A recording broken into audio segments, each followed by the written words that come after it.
bersyukur Tuhan pagi ini kami bisa berkumpul dengan saudara kami semuanya yang ada di sini. Kiranya Tuhan Engkau beri kami otoritas untuk memberitakan firman-Mu, bukan karena pikiranku dan karena mulutku Tuhan, tapi hanya memakai mulut hamba-Mu Tuhan. Semuanya daripada-Mu Tuhan. Bila Roh Kudus bekerja dan Engkau mengatakan apa isi hatimu. Terima kasih Bapak. Hanya dalam nama Tuhan Yesus Kristus yang bersyukur. Haleluya. Amin. Selamat pagi. Sampai ketemu lagi ya. 2 bulan ya. Iya. Ya kita langsung aja ya.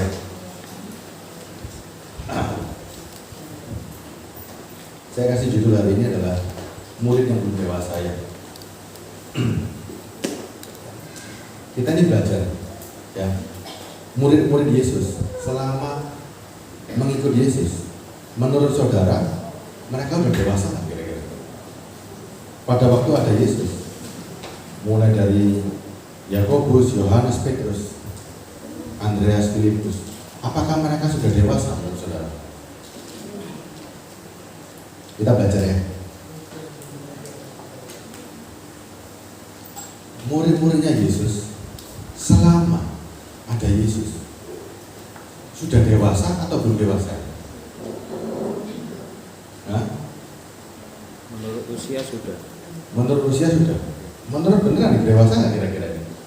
Mereka mengenal Yesus nggak kira-kira? Selama ada Yesus. Belum. Mereka lah. Yuk kita pelajari. Ya, kita pelajari.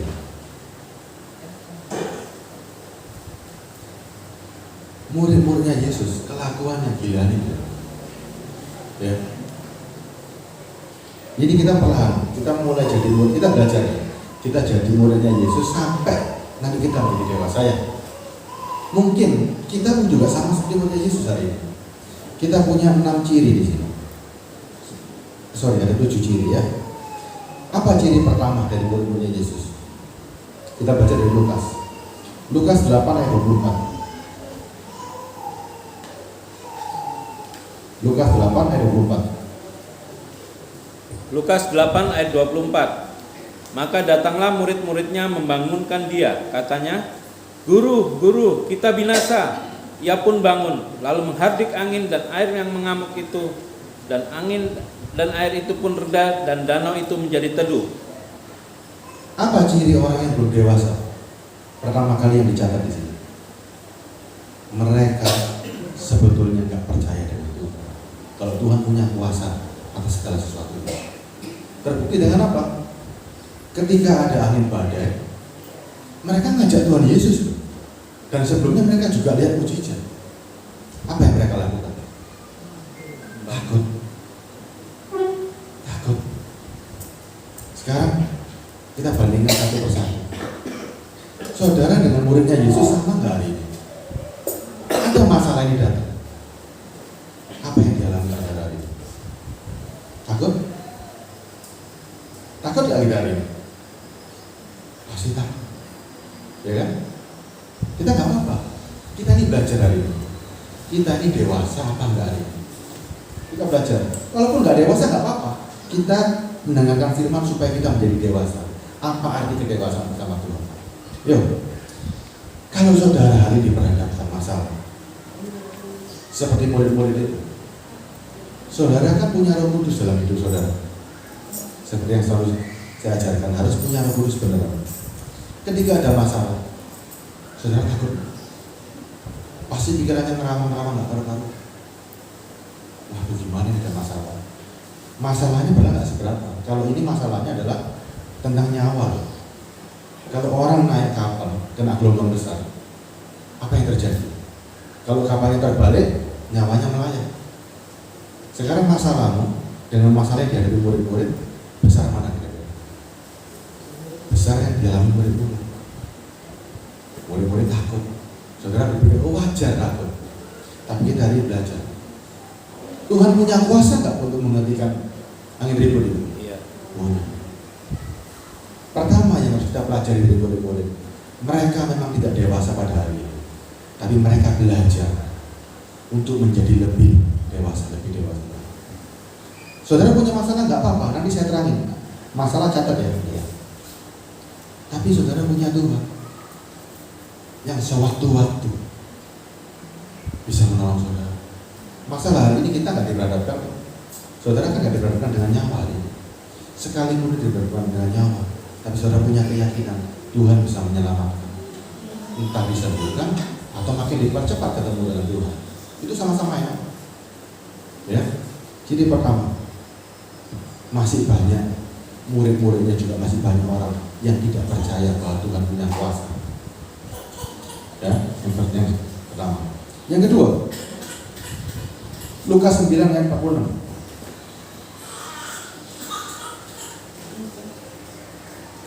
Lukas 9 ayat 46 47. 46 aja dulu aja. Lukas 9 ayat 46. Maka timbullah pertengkaran di antara murid-murid Yesus tentang siapakah yang terbesar di antara mereka. 47, saya baca ya.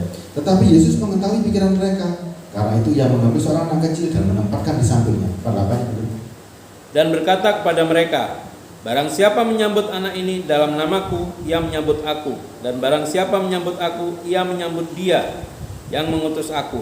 Karena yang terkecil di antara kamu sekalian, dialah yang terbesar. Apa yang ciri-ciri yang berdewasa?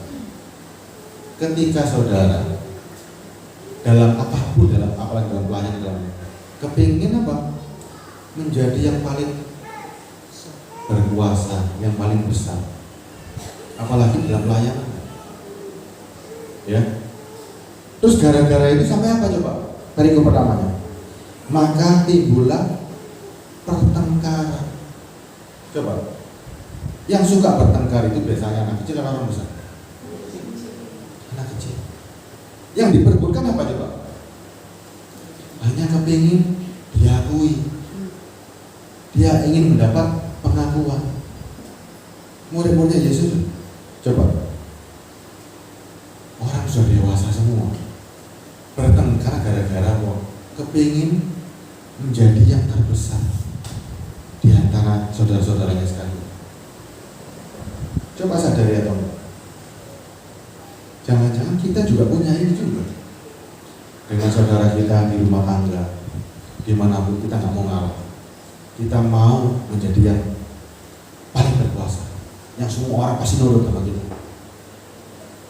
Coba, sampai gara-gara itu gontok-gontok, gue kira.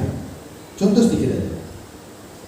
Misalnya saya sebagai kakak, tiba-tiba adik saya tidak menghargai saya, marah. Aku ingat masmu, kok nggak adikku? Sering kali ya seperti itu. Iya. Betul kan? Saya merubah paradigma ini. Kalau saya disakiti adik saya, apa yang saya lakukan? Pikiran saya, nggak apa-apa, karena dia adik saya, dia boleh menyakiti kakak. Saya harus balik pikiran. Jangan karena aku ini masih adikku gak sepantasnya. Karena dia saudara, sudah sepantasnya. Anggaplah nggak apa-apa karena dia adikku, dia berani sama masnya. Kita mendidik sekarang. Banyak nggak kita sakit hati karena kita kepingin jadi paling berkuasa. Terus gara-gara itu bertengkar sama keluarga. Buahnya pasti karena nggak diomong, karena nggak diajarin. Tapi sekarang saudara semua, adik saudara bisa begitu kenapa? Karena dia adik. Karena dia merasa engkau saudaranya, sehingga dia berani. Coba sama orang lain, belum tentu dia berani. Makanya kan ada kadang begini kan. Kalau sama teman, kok coba ya orang itu. Tapi kalau sama saudaranya, kadang-kadang kok cek begitunya ya kan? Kalau sama teman dulu luar biasa bayarnya. Tapi sama dulu, kok seperti itu? Maklum. Justru karena dia menganggap engkau orang terdekatnya, sehingga dia merasa dia nggak menyakiti kamu. Saudara juga nggak punya perasaan bahwa saudara tersakiti karena dia adik, karena dia saudara. Murid-muridnya Yesus harusnya punya pikiran gini. Kita ini kan sesama murid. Ngapain harus cari yang paling berkuasa? Harus cari yang paling dihargai? Ngapain? Ciri yang kedua, ya, ingin berkuasa.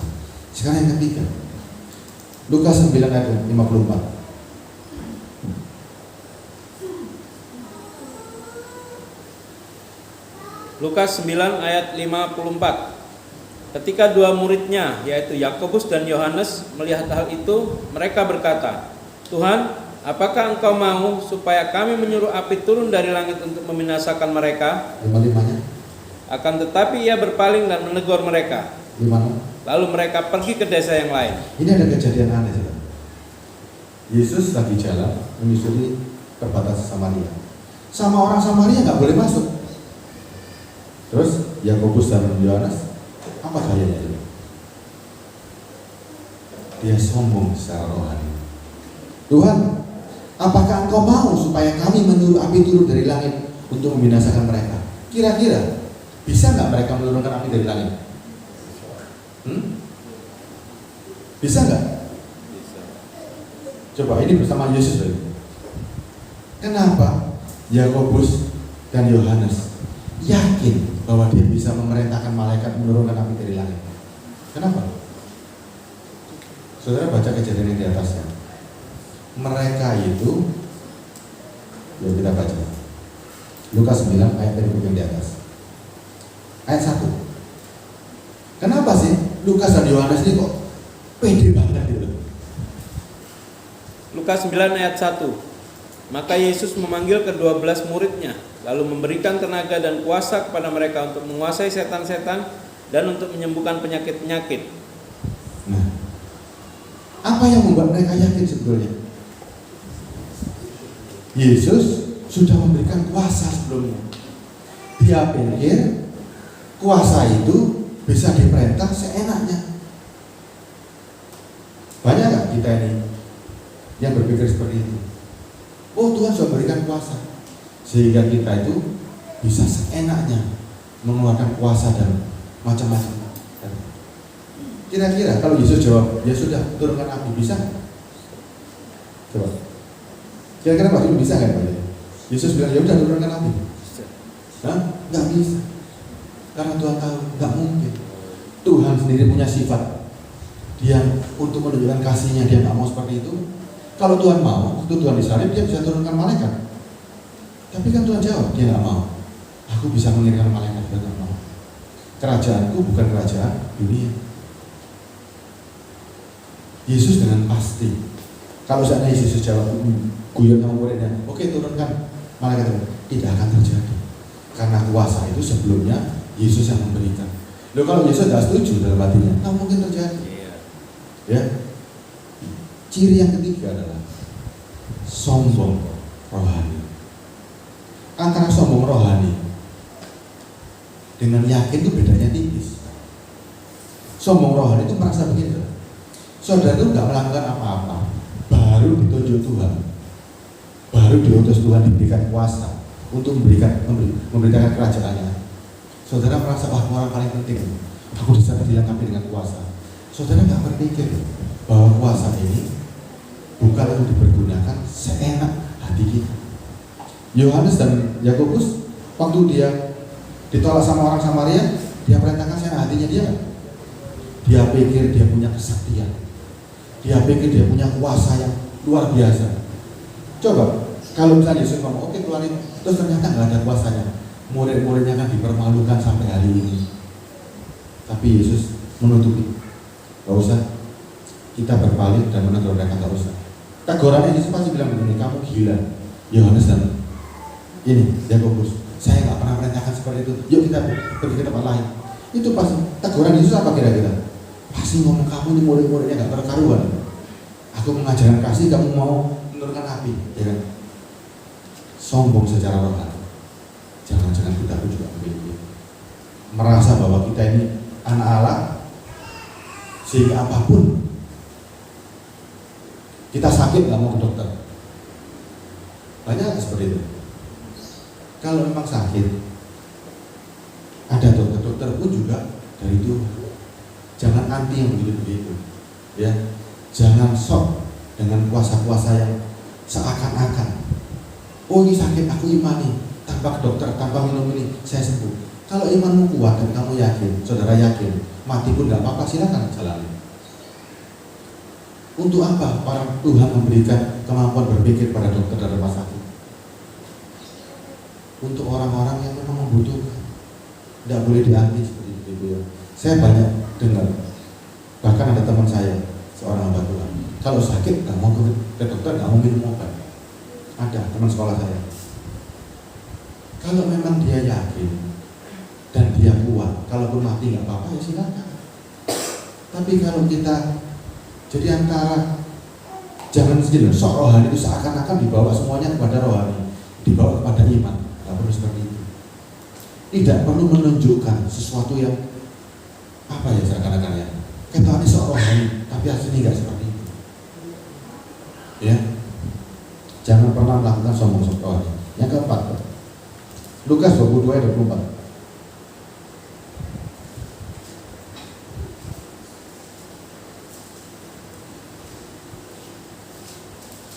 Lukas 22 ayat 24. Terjadilah juga pertengkaran di antara murid-murid Yesus. Siapakah yang dapat dianggap terbesar di antara mereka? Kan konyol. Konyol lah ya. Berapa kejadian mereka bertengkar? Gara-garanya juga sama. Coba baca lagi 26. 26. Tetapi kamu tidaklah demikian, melainkan yang terbesar di antara kamu hendaklah menjadi sebagai yang paling muda dan pemimpin sebagai pelayan. Ciri yang keempat, suka ngeyel. Hanya dengan masalah yang sama. Ngeyel lagi nggak? Gegeran lagi nggak sama muridnya? Coba. Sudah ada kejadian bertengkar gara-gara hal yang sama, diulangi lagi dengan kejadian yang sama lagi, bertengkar lagi. Aneh nggak? Aneh banget kan? Jangan-jangan saudara juga seperti ini, suka ngeyel dan suka geger. Masalahnya bodoh. Bisa jadi dewasa nggak boleh menghadapi masalah. Ini sudah Lukas 22 ya? Sudah 22 pasal ya? Banyak loh mereka mengikuti Yesus. Sudah melewati berbagai banyak kejadian ya? Masih geger lagi kan? Masih seperti anak kecil lagi kan? Masih sudah melewati berbagai mujizat, melihat Yesus menyembuhkan orang, melihat kuasanya Tuhan, masih suka gegeran lagi dan suka anak kecil. Yang kelima ini yang dibarengi yang kelima. Lukas 19:37. Lukas 19:37. 19 ya. 37. Lukas 19 ayat 37. Ketika ia dekat Yerusalem, di tempat jalan menurun dari Bukit Zaitun, mulailah semua murid yang mengiringi dia bergembira dan memuji Allah dengan suara nyaring oleh karena segala mujizat yang telah mereka lihat. Apa ciri yang kelima yang saudara lihat dalam perikop ini? Apa yang terjadi dari murid-muridnya Yesus? Coba saya baca ya. Ketika ia di Yerusalem, di tempat jalan menurun dari Bukit Zaitun, mulailah semua murid mengiringi dia bergembira dan memuji Allah dengan suara nyaring oleh karena segala mujizat yang mereka lihat. Apa yang kita lihat hari ini? Yang agak aneh dari murid Yesus. Murid-muridnya itu gembira, riang, sukaria, nggak karu-karuan. Karena apa? Lihat mujizat. Karena lihat mujizat, mereka tuh senang. Wah, bakalan Yesus jadi raja ya. Saudara, kalau lihat kejadiannya, sewaktu Yesus disalib, pada kemana semuanya? Mereka melarikan diri semua. Orang yang suka mencari Tuhan hanya karena mujizat, pasti orang itu tidak akan tahan ketika punya masalah. Pasti. Karena apa? Dia butuh mujizat untuk menyelesaikan masalah. Saya tadi kan kasih tanda untuk masalah ya. Orang yang senang dengan mujizat pasti akan jatuh duluan kalau mujizat itu nggak datang. Coba, murid-muridnya Yesus berapa kali dia lihat mujizat kira-kira? Sering kali. Tapi ketika Yesus disalib, lari. Bahkan Petrus itu sampai ngomong, kemanapun kau berada, Tuhan aku akan berada. Terus Yesus ngomong apa? Engkau akan menyangkal aku di belakang. Mujizat tidak akan membuat saudara cinta sama Tuhan. Ya, mujizat tidak akan membuat saudara cinta sama Tuhan. Karena ketika Tuhan tidak membuat mujizat, saudara akan menjadi apa? Sama Tuhan jauh. Ya, Tuhan tidak bermujizat. Buat apa aku cari Tuhan? Itu ada yang ada di pikirannya murid-murid Yesus. Dia pikir bahwa Tuhan selalu membuat mujizat. Mereka bergembira karena melihat mujizat. Tapi ketika mereka melihat masalah, kemana mereka? Lari. Ya. Ciri kelima adalah senang dengan mujizat, mencari Tuhan karena mujizat. Dibarengi dengan apa? Lukas 22 ayat 6.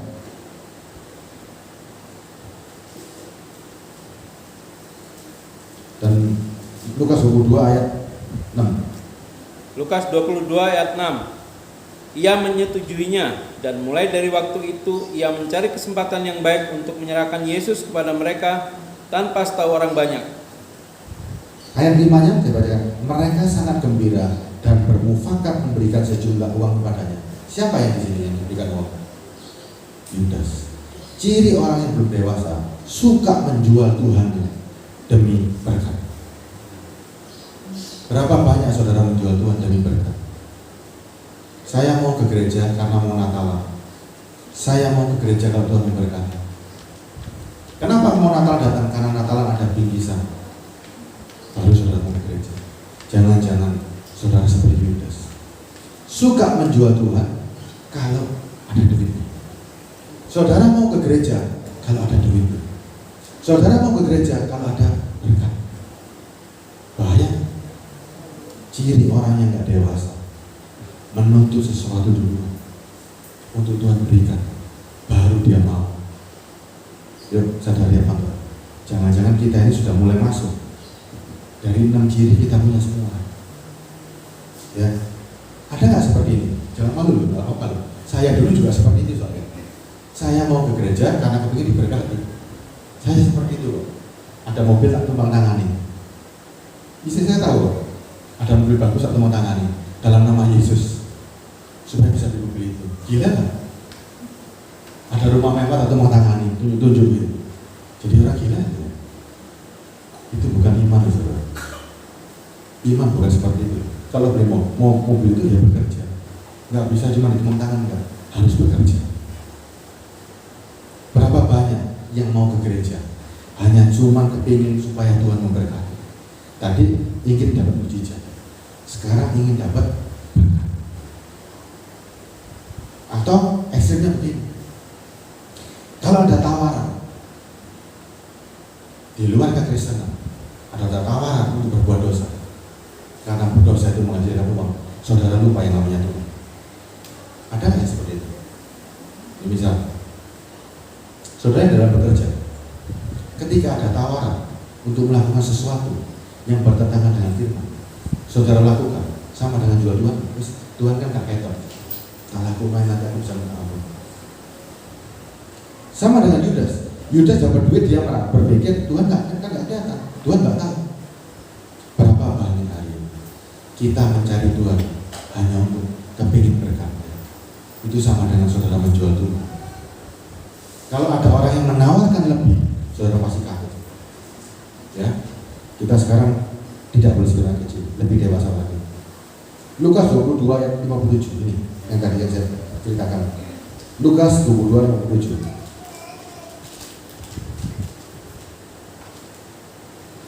Lukas 22 ayat 57. Tetapi Petrus menyangkal, katanya, "Bukan, aku tidak kenal dia." Kenapa Petrus berani menyangkal? Padahal sebelumnya Yesus ngomong, aku akan disalibkan. Tuhan, aku akan kemanapun berada, aku akan berada. Kenapa berubahnya secepat itu? Kenapa? Ciri-ciri Petrus waktu dia belum berubah, omongannya dolak-dalik, ngomong cinta, tapi sebetulnya dia tidak pernah mencintai Tuhan. Ngomong setia, tapi dia tidak pernah setia. Ya, berapa banyak orang seperti itu? Jangan-jangan saya juga seperti itu. Tapi ini kan nggak apa-apa, karena kita belum dewasa, nggak apa-apa. Sekarang masuk ke temanya, masuk ke tema inti ya. Tadi itu intro. Oh, anak kecil seperti itu. Ya. Sekarang Lukas 9 ayat 57, 58 dan 59, 60. Baca kalian tadi. Mulai 57 ya. Lukas 9 ayat 57. Ketika Yesus dan murid-muridnya melanjutkan perjalanan mereka, berkatalah seorang di tengah jalan kepada Yesus, "Aku akan mengikut engkau kemana saja engkau pergi." Yesus berkata kepadanya, serigala mempunyai liang dan burung mempunyai sarang, tetapi anak manusia tidak mempunyai tempat untuk meletakkan kepalanya. Ayat 59. Lalu ia berkata kepada seorang lain, "Ikutlah aku." Tapi orang itu berkata, "Izinkanlah aku pergi dahulu menguburkan bapakku." Ada kejadian menarik di sini. Ada kejadian menarik. Ini seperti saudara hari ini. Ayat 57, saudara perhatikan. Yesus bersama muridnya lagi jalan. Ada orang ngomong apa?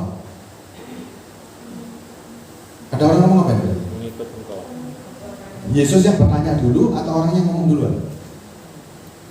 Yes. Nah, Yesus jalan nih sama rombongannya. Yesus ngajak-ngajak orang nggak? Enggak kan? Orang ngomong duluan kan? Seorang di tengah jalan berkata kepada Yesus, "Aku akan mengikut engkau kemana saja engkau pergi." Terus kenapa ayat 59 orang itu berkata ketika Yesus ngomong, "Ikutlah aku." Dia malah alasan, "Izinkan aku pergi menguburkan bapakku." Yesus berkata, "Biarkan orang mati mengubur orang mati, tetapi kamu pergilah dan beritakan kerajaan di mana-mana." 61-nya dan seorang lagi berkata, "Aku akan mengikut engkau Tuhan, tetapi izinkan aku pamitan dulu dengan keluargaku." Kok aneh? Yesus jalan, ada orang ngomong, "Tuhan, aku mau mengikuti engkau." Tapi ketika Yesus ngomong, "Yuk, ikutlah aku." Loh, beralasan semua orang-orangnya. Kenapa bisa terjadi seperti itu? Apa jawabannya?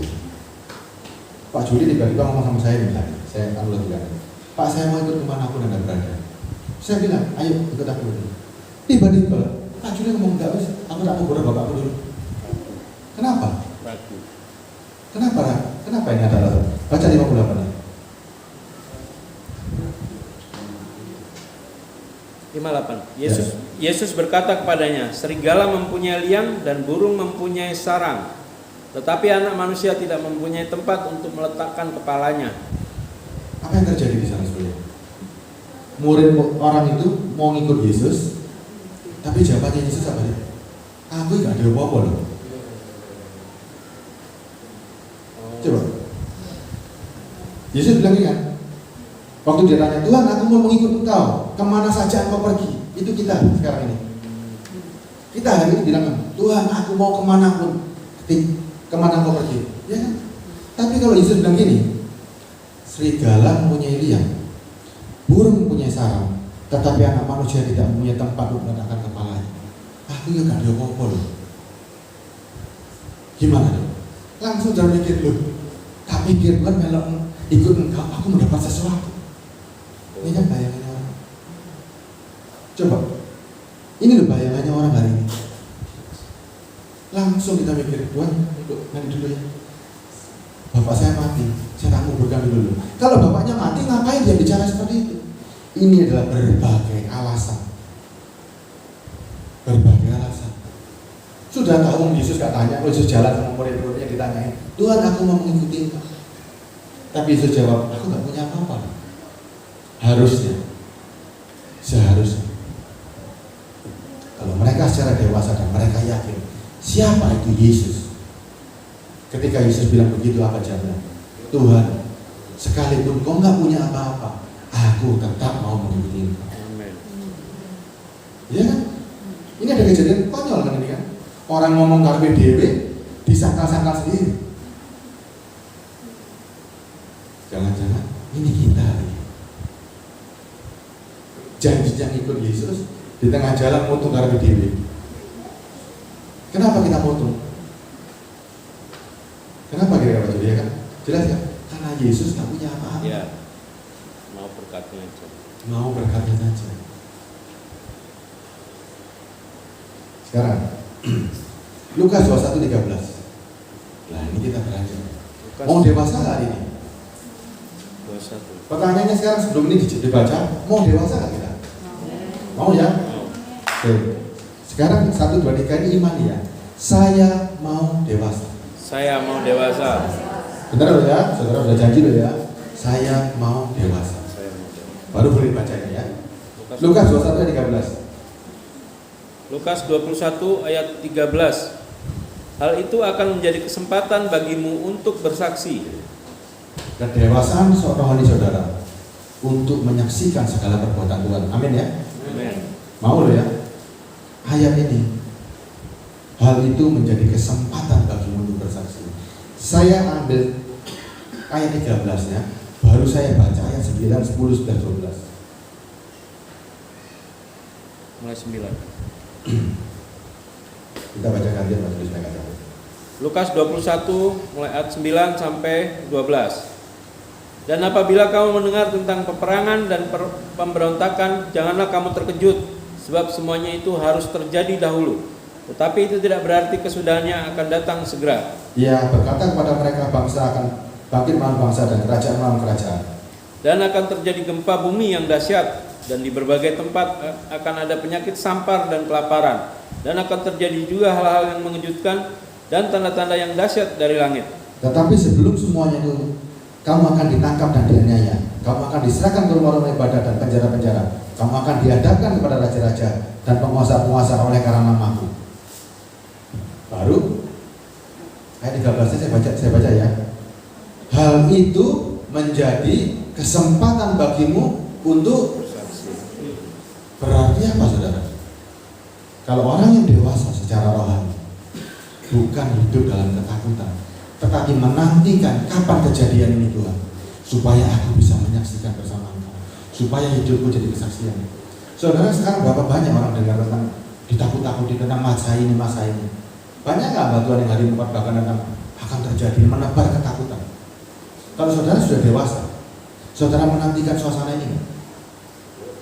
Kenapa saudara nantikan suasana ini?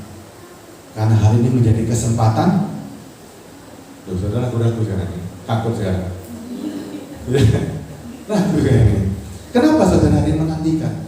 Karena ini menjadi kesempatan bagimu untuk bersaksi. Sebetulnya saudara ditinggal nggak sama Tuhan hari ini?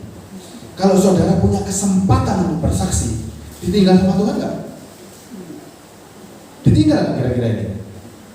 Ada masalah yang begitu besar. Masalah pertama, kita mendengar kabar tentang peperangan, pemberontakan. Jangan kamu terkejut, semuanya itu harus terjadi. Saudara kalau sudah beritahu firman ini, takut nggak dengan berita-berita mau perang kayak mau Rusia ini, takut nggak? Enggak, kalau sama Nggak takut kan? Oh sudah diberitakan kok, ya kan? Loh ngapain kita memberitakan ketakutan? Nggak usah diberitakan. Kalau ada kejadian seperti ini, saudara menanti dengan siap-siap. Ya kita ini waktuku. Kenapa saudara bisa berani menghadapi masalah ini?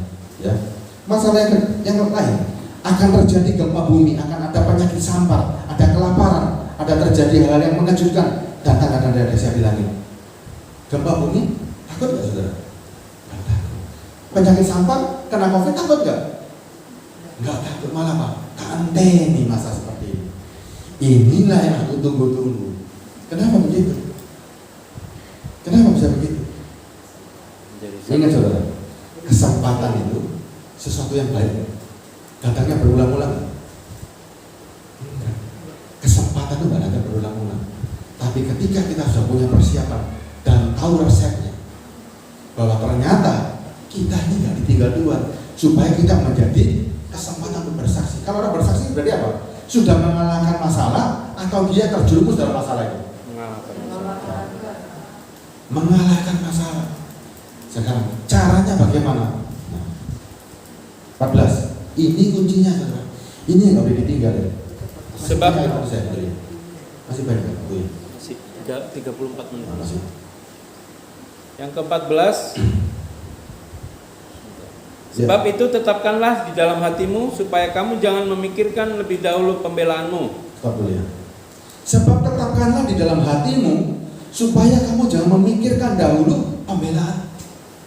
Langkah pertama, kalau saudara mau bisa menghadapi masalah, jangan pernah berpikir dengan dirimu sendiri. Cari dahulu kerajaan Tuhan sampai kau mengenal siapa itu Tuhan.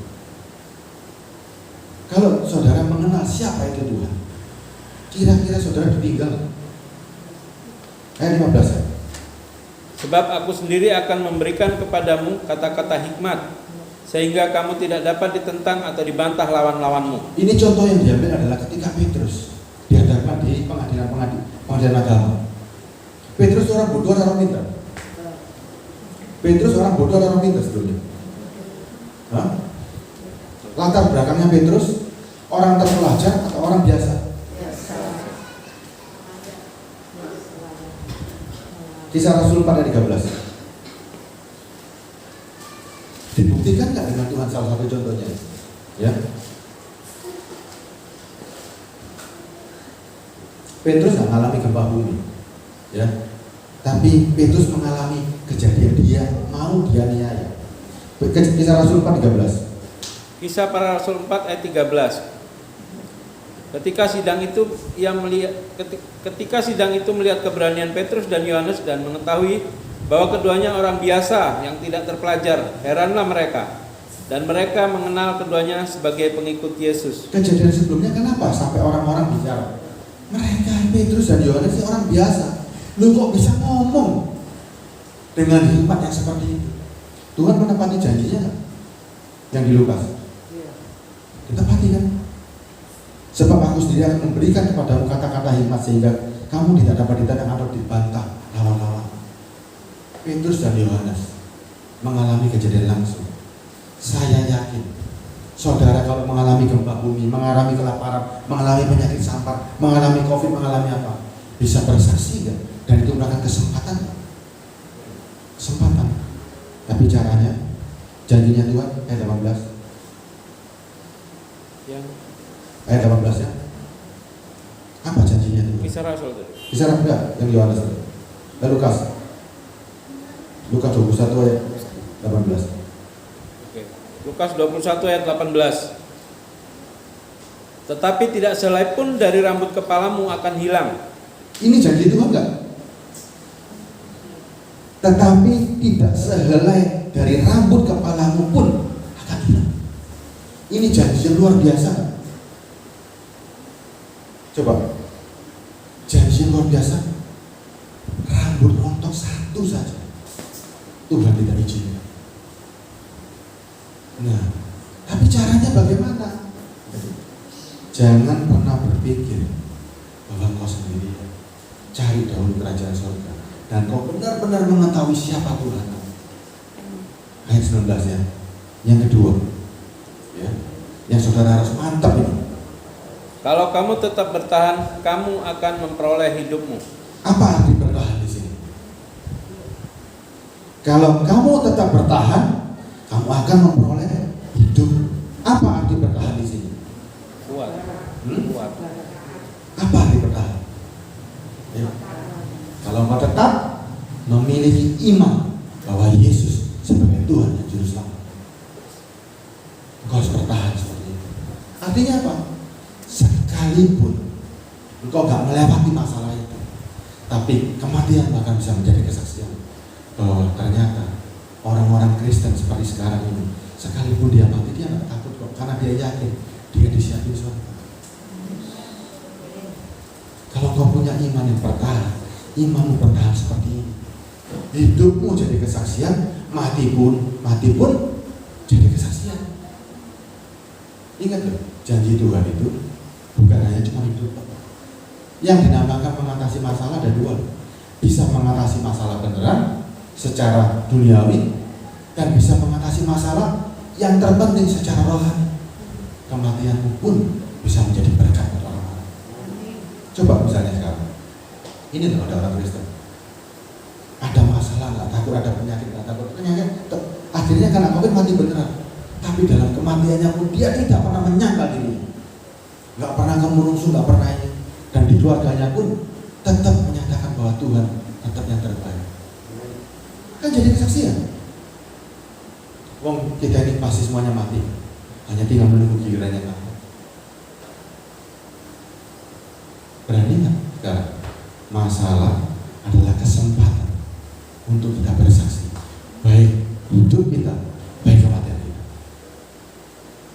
Orang dewasa nggak yang berani seperti ini? Saudara sudah janji loh ya, Pak Juli sudah janji loh.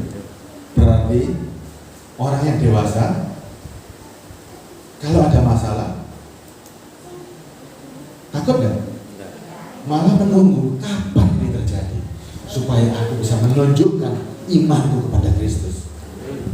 Kapan ini kejadian supaya aku bisa menjadi kesaksian di keluargaku, bisa menjadi kesaksian di istriku, bisa menjadi kesaksian di anakku bahwa papanya punya iman yang luar biasa. Ini yang saudara miliki. Kita nggak takut dengan masalah. Kita hadapi masalah itu bersama dengan Tuhan. Ini yang dibutuhkan saat ini. Kristen yang dewasa seperti inilah yang kita butuhkan. Ibu-ibu di sini, saya yakin sudah dewasa, bahkan kita dikatakan apa? Telah berusia lanjut. Orang yang berusia lanjut harus dewasa dan makin nekat. Punya iman yang seperti ini. Ketika menghadapi masalah, karena ini mohon maaf ya. Karena ibu-ibu kan telah berambut putih. Kalau ibu-ibu sudah berambut putih itu sudah mengalami berbagai masalah nggak? Toh buktinya sampai sekarang masih hidup. Jadi kesaksian. Coba ibu-ibu yang di sini. Waktu COVID kemarin yang paling hebat-hebatnya, ada yang meninggal, ada yang bertahan. Sekarang kita yang di sini. Ini yang secara duniawi kita bertahan hari ini. Tuhan izinkan nggak ibu-ibu jadi kesaksian di sini? Ya lah COVID, gak apa-apa aku kan. Yang kemarin sudah akan tawati. Tak kau mana gak apa-apa. Kalaupun saya tidak selamat, saya akan mendapatkan surga dari Tuhan. Kita punya iman yang besar seperti itu. Iman. Jadi apa ya? Yang tadi, yang terakhir tadi. Kalau kamu tetap bertahan, Kamu akan memperoleh hidup. Hidup di mana ya? surga. Nah, berarti ya, kalau ada hamba Tuhan yang menakut-nakuti, tahun ini akan begini, tahun itu akan begitu, tahun ini akan begini. Kalau saudara sudah dewasa, apa kata saudara? Yuk cepetan, yuk cepetan masalahnya, supaya hidupku, supaya aku punya kesempatan menjadi kesaksian, baik dalam aku mengatasi masalah secara dunia, ataupun aku mempertahankan imanku kepada Yesus. Jadi sekarang masalah ada nggak? Ya nggak ada masalah. Karena apa buat kita hari ini? Ayo cepetan supaya aku bisa menyaksikan bersama Tuhan. Ya, jangan takut dengan apa kata orang hari ini. Jangan takut dengan perbuatan yang enggak. Jangan takut dengan penderitaanmu hari ini. Semua yang kau hadapi sudah tertulis kan? Tertulis kan? Tertulis. Tapi kan saudara sudah berjanji kita dewasa dan kita mau menjadi saksi. Saudara nggak bisa berkhotbah. Ada ibu-ibu yang sudah tua tidak bisa berkhotbah, tapi hidupnya bisa menjadi saksi kan? Bisa. Dengan apa? Dari umurnya yang sudah berumur, mengatasi berbagai masalah. Asal dia bertahan, imannya nggak goyah, bisa jadi kesaksian yang luar biasa. Saya yakin kok ibu-ibu di sini banyak yang sudah berumur. Bu Yohana di sini sudah berumur, ibu yang di belakang yang mata sudah berumur, tapi tetap ke gereja, tetap setia sama Tuhan, bisa menjadi kesaksian yang baik. Tinggal selangkah lagi, yuk, jangan pernah goyah, ya. Bapak-bapak juga di sini kan tinggal selangkah lagi nih loh. Yuk, hidup kita. Saya bacakan ya, Lukas 21:13 ya. Hal itu akan menjadi kesempatan bagiku untuk bersaksi. Kita baca sama-sama ya. Mu-nya diganti ku ya. Hal itu akan menjadi kesempatan bagiku untuk bersaksi bagi kemuliaan Tuhan. Asalkan aku tetap bertahan dan aku akan memperoleh hidup. Itu janji Tuhan. Sehingga hari ini orang-orang yang ke gereja bukan pulang gereja makin takut, tapi datang ke gereja makin berani. Karena masalah makin berani. Ini kesempatan. Saudara berani berkata itu. Ini kesempatan yang gue tunggu-tunggu. Gimana Pak Juli? Berani bilang gitu? Ini kesempatan. Saudara pikir gini, waduh ini yang saya bicarakan mungkin enggak, ini firman enggak? Tertulis kan di firman? Ya kan ini ditulis di firman. Bahkan Lukas mencatat hal itu menjadi kesempatan bagimu untuk bersaksi. Luar biasa kan? Siapa yang berkata bahwa ini kesempatan bagimu untuk bersaksi? Rasulnya atau Yesusnya? Supaya saudara mantap ya. Lukas 9:13, yang berkata itu muridnya atau Yesus? Muridnya atau Yesusnya? Yesus.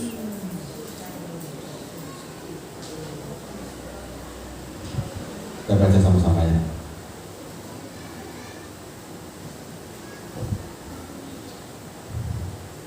Yang berkata ini muridnya atau Yesusnya? Yesus. Saya kasih tegasnya ya. Dan murid-muridnya bertanya kepada Yesus, katanya, Guru, apakah bila manakah hal itu akan terjadi? Apakah tandanya kalau itu terjadi? Jawab Yesus. Nah, terus jawabnya waspadalah sampai pada ayat 13. Iya. Hal itu akan menjadi kesempatan bagimu untuk bersaksi. Berarti yang bicara ini Yesus. Tuhan itu saudara sendiri. Amin. Kira-kira bisa salah nggak omongannya dia ini? Enggak loh ya. Perkataan Yesus tidak mungkin salah. Sehingga masalah yang begitu besar dan begitu hebat, kita sudah siap duluan hari ini. Dan kita berkata dalam hati, kapan waktu itu supaya aku punya kesempatan untuk bersaksi. Ya, kan Yesus sudah kasih perikopnya nih. Harus waspada, kata nabi-nabi palsu yang mengabarkan ketakutan, bukan memberikan kekuatan pada saudara.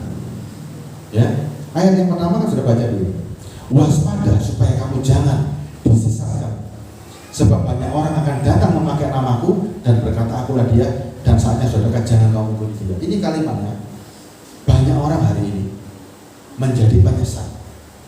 Apa penyesat itu? Menjadikan masalah itu seakan-akan yang saudara takuti. Yang harus ditakuti itu masalah. Itu menyesatkan. Padahal Yesus bilang apa dengan masalah? Itu kesempatan bagimu untuk bersaksi. Ya. Kalau ada orang yang bicara masalah itu menakutkan, berarti dia Belum dewasa. bukan belum dewasa dia. Kalau ada yang berkata masalah itu menakutkan, apa kata Yesus? Waspada supaya kamu jangan disesatkan. Berarti siapa yang ngomong masalah itu menakutkan? Siapakah dia? Penyesat itu sendiri. Padahal Yesus ngomong jangan mau disesatkan. Waspada supaya kamu jangan disesatkan. Ya, ada orang memakai nama Yesus. Kalau orang memakai nama Yesus itu berarti siapa dia? Kalau orang memakai nama Yesus bukan penyesat lah, saya ada penyesat. Kalau saya bukan memberitakan apa yang Tuhan mau, saya memberitakan apa yang menyimpang dari Tuhan, saya dikatakan memakai nama Tuhan untuk berkata tidak pada seharusnya. Yesus ngomong masalah itu kesempatan, kita ngomong masalah itu masalah. Ya kan? Banyak hari ini hamba Tuhan itu datang memakai nama Tuhan. Kan selalu kan kita bicara atas nama Tuhan. Saya sekarang di sini berbicara atas otoritasnya Tuhan. Jadi bahasa saya harus sama dengan apa yang Yesus katakan. Nggak boleh dong saya menyimpang. Misalnya saya bilang ini, masalah itu harus takut saudara, itu tidak ada masalah. Saya nyimpang kalau saya bicara seperti ini. Nyimpang. Karena apa yang Yesus katakan? Masalah adalah kesempatan untuk kau bersaksi. Ya, penyesat itu tidak mengatakan apa yang Yesus katakan. Itu penyesat. Dia tidak katakan apa yang firman katakan, itulah penyesat. Makanya hari ini kita jadi dewasa. Oh ternyata masalah kelaparan kayak perang kayak ini ada ini. Dan akan terjadi gempa bumi yang dahsyat, dan di berbagai tempat akan ada penyakit sampar dan ada kelaparan. Kelaparan itu artinya apa saudara? Contoh paling gampang aja. Kelaparan itu apa? Kesulitan ekonomi dan persoalannya. Kan kesulitan ekonomi ujung-ujungnya nggak bisa makan. Ya kan? Padahal yang terjadi kesulitan ekonomi itu yang terjadi bukan nggak bisa makan, nggak bisa memenuhi keinginan lain-lain. Saya yakin kok di sini tuh pasti makan 3 kali sehari. Ada nggak di sini yang cuma makan sehari? Terus makannya mengais-ngais sampah? Ada nggak? Saya yakin tidak ada. Pasti bisa makan 3 kali sehari. Iya kan? Kalau nggak bisa makan masih ada rumput. Kuda itu bisa sehat makan rumput. Orang kaya supaya sehat makannya apa ya? Dia punya duit banyak, tapi makannya apa coba? Makannya rumput-rumputan, sayur-sayuran. Sayur ini di sini di Indonesia, kalau mau kangkung tinggal medek nggak? Lombok tinggal nandur nggak? Kemangi tinggal nandur nggak? Nasi sama kemangi sama tempe sudah ya. Yang namanya orang kelaparan itu betul-betul nggak bisa makan. Keadaan saudara hari ini disebut kelaparan atau masalah biasa yang harus dihadapi? Masih bisa makan 3 kali sehari, masih bisa pakai pakaian. Masalah yang disebutkan di sini kita ngalami ya? Ternyata belum mengalami seperti yang difirmankan. Tuhan baik ya? Tuhan itu baik. Tuhan tahu saudara kekuatannya terbatas, makanya dia tidak berikan masalah yang seperti ini.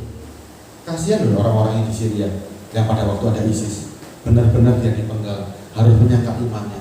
Hari ini kita bersyukur, sangat bersyukur. Ternyata Tuhan itu baik. Sekalipun kita sekarang punya kemampuan, punya keberanian menghadapi masalah, tapi Tuhan tahu kemampuan saudara.